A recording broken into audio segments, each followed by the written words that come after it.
Hey, what is up guys? So we got a bunch of leaked cards for Crossover Souls, and let's go and check out the Water Shaddoll first because I think a lot of you guys are excited about that. But anyways, it's a new level 9 fusion and it's El Shaddoll on a monolith, but we're here for the effects. So it has 2700 attack and it's got 2 effects. So neither player can special summon monsters from the hand or graveyard by the effects of spell or trap cards. And then its other effect is basically the same as all the other Shaddolls. When sent to the graveyard, you can target a Shaddoll spell or trap and add it to your hand. So that's the card, and I was like, oh, I really wish I had Trishul's effect. Technically, it is unconfirmed. I feel like the picture is large enough, so if this translation happens to be wrong, but I've been reading a lot of comments. No one has really said there's anything wrong with it. I wish it did happen to have Trishul's effect, but nonetheless, it's supposed to be countering Necros. The only problem I have with this card is Necros already main deck, like the Regeki, the Dark Holes, and the Smashing Ground if you're playing in the OCG. So it still loses out to those cards, but if you're able to make it and your opponent doesn't have those cards, Shaddolls can technically be an aggressive deck. So yeah, you can actually finish off your opponent with this card. But, I mean, keep in mind, you can't special summon monsters from the hand or graveyard, which, you know, well, by the effects of spell and traps, which Shaddolls usually don't do, but, you know, on the off chance that they happen to play some other awkward cards, it could hinder you. Also, there is a really cool Zing that I want to mention real quick before we jump into the other cards. It's the card over here, I believe, in the top left corner. It is the Chaofeng Illusion of the Zing, and I feel like this card is where it's at. So, it is going to require a tuner plus 1 or more non-tuner monsters, so any deck can make this. So if this card was synchro summoned, the opponent cannot activate the effects of monsters whose attribute is the same as the original attributes of a Zing monster used as synchro materials for this card. When the synchro summoned card is destroyed by battle or card effect, you can add 1 tuner monster from your deck to your hand. And in addition to that, once per turn, when a monster your opponent controls is destroyed by battle or by card effect, you can special summon 1 worm-type monster with the same attribute as that monster from your deck in a face-up defense position. So I'm like, wow, that's pretty cool. It could technically still lose to the same thing that I mentioned over here because like Dark Hole, Regeki, and Smashing Ground are all cards that the Necros will be main decking anyways to combat the mirror map because of Jin. But the card that works really well with this is Pulao. Pulao is the one where it makes it so the monster is unaffected by spells. So basically now you have a Zing that if you use the right elements, if you know your opponent is playing something that only has certain elements like Dark or something like that, if you go ahead and make it so they can't use the effects of Darks, maybe you make it so they can't use spell or traps on you, and from there, I don't know what could really beat you. Maybe you can make it so it's just one of those cards where you make it and you basically win. So that's pretty cool that Zing's got some more support. I thought the deck was really cool, but anyways, those are the main cards that I wanted to mention. Other than this card, actually down here, which I want to go over real quick.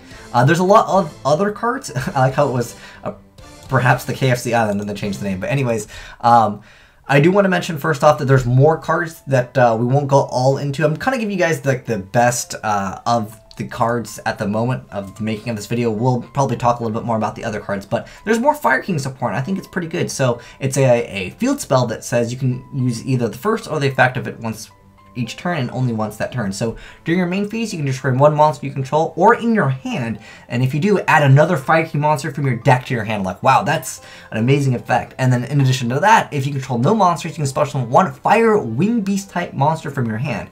And if that wasn't enough, if this face-up card in your field zone is sent to the graveyard or banished, destroy all monsters you control, which, you know, sometimes you can, you know, MST it or do whatever, and then you get to blow up everything, you know, on your side of the field, which obviously, you know, has some plus effects anyways. So I think that's kind of cool that they're supporting Fire Kings. I thought that deck was kind of done.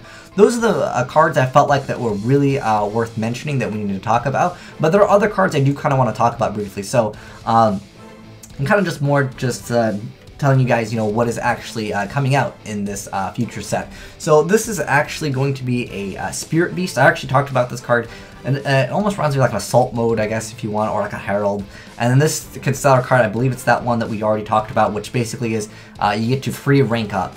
You basically just attach a Stellar from your extra deck to it during your opponent's, during your end phase, and then during your opponent's turn, you can go ahead and exceed with it as long as it has a certain amount of material. It's a really cool card, has a lot of different utility too. I don't know if this is a Sephra card, I forgot.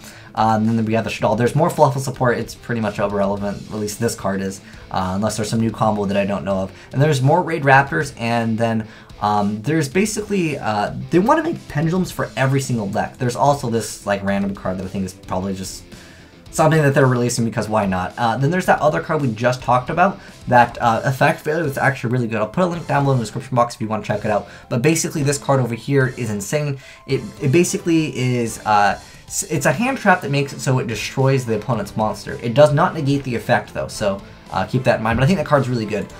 In addition to that, we have some Monarch support also. There's some more Fluffle support. It really sucks that the guy, he overlapped the cards so we can't read all of their effects, but nonetheless, most of the stuff, like I said, is overlapped, so I can't tell you their effects. But there's more Fluffle support, and there's more Raid Raptors, and some of the cards we've actually already covered on my channel already. There's just more cards over here. Like I said, they're trying to make every deck incorporate Pendulum Summoning that will be viable too, because at the moment, I know that there are cards out, and we're just like, nah, why even bother penduluming with that archetype? But they're going to try to make it more viable for every archetype. And then, in addition to that, there's one card that I know the effect of that I can go over. This is just more of the cards on different angles. I just wish he put all the cards and we could read each of the effects so we could actually have the list of it and someone maybe can translate it. But there's a card over here that's supposed to support Monarchs, because I think Monarchs are actually a really good hidden deck this format. It has a really good hero matchup, because Stormforth is Stormforth. But this card, if you just banish a Monarch, it's level 5 or higher monster in your graveyard. You banish it to special summon it, and it is a level 1 card, and then you can't special summon anything from the extra deck, but it's Monarch, so you pretty much don't do that anyways. And then there's the Zing card over here, and it looks like, I don't know if this is Fabled or if this is more Performance Pal support over here. We got some more Raid Raptors. And then there's one card I do want to mention, which is like some type of pot card.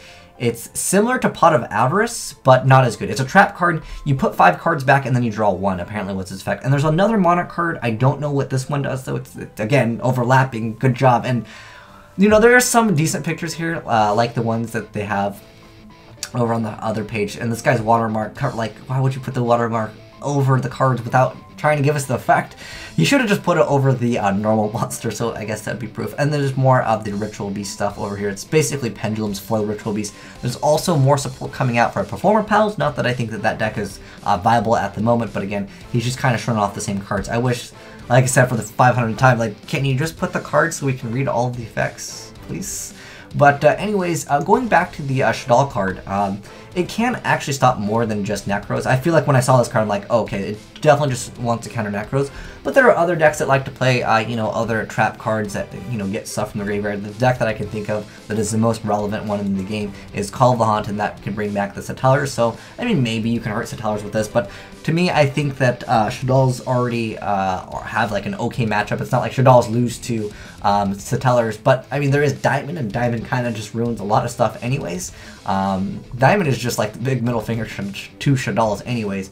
But nonetheless, if you guys want to check out the full effects of some of the other cards, they mentioned some others, like a Pyro card over here. There's other Performance Pal stuff. Like I said, I kind of gave you guys the brief rundown. There's also this guy that's not too bad.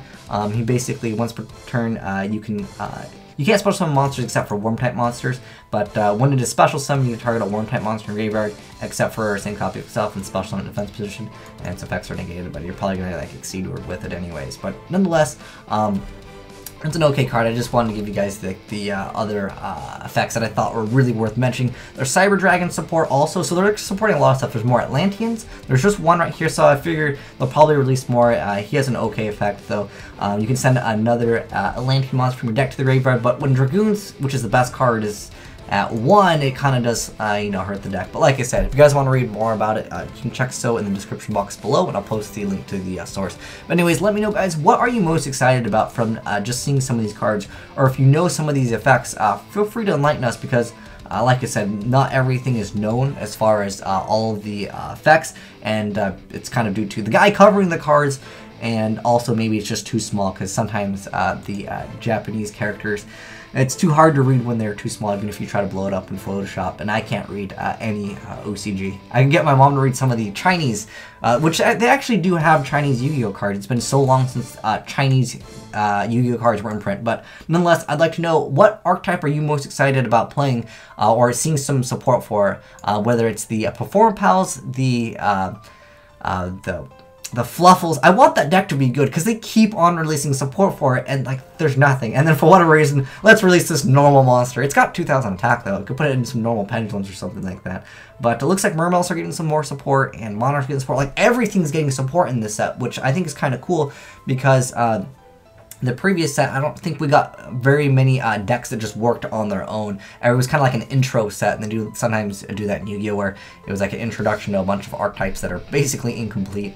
But yeah, anyways, guys, have some fun maybe playing that new Shaddoll card, because I think that if you make it against Necros, unless they have Smashing or any way to get rid of it through like a spell, obviously any ritual deck would lose to this because it basically counters rituals and anything that would use traps. Not that very many decks play traps other than like Burning Abyss, which a lot of players have dropped traps completely in that deck. But anyways, yeah, those are the cards that are coming out in Crossover Souls. But anyways, thanks for watching, guys. Azneyes out.